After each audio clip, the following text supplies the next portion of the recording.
Manipurda thokliba irang asi wari sanaba khagdana tangdu leitaba purakpa ngamgani masida state lengana thausadana leide haina CPI gi National General Secretary D Rajana Fongdokre wafam asingasi Hotel Nirmala da pangthokiba pawgi mifam amada fongdokladuna mahakna hai haujek thokliba irang asi double engine oidiba VCP na luchingba lengak asi fail oibadagini masiga mari lenena CPI na mamangdasu Manipur gi Chief Minister asi resign tawna ba demand tawduna lakli adum oinabak ngasi fawa resign tawdana leide CPI gi mioi mangana saba team amana Manipur da leriba CSO amadi lengak liba mioi singa irang asigi matangda unaduna wari sanare amadi relief camp singda leriba mioi singa su chatuna hagthengnana yengsinkre haina su fongdoki.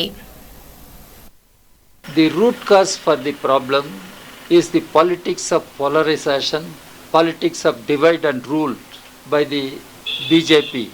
The double engine government led by BJP has failed. They make tall claims of double engine government, but Manipur is a classic case which shows the utter failure of the double engine government of BJP.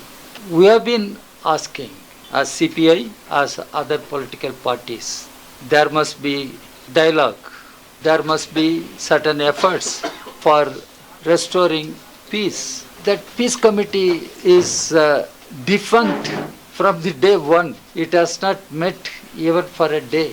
What does it show?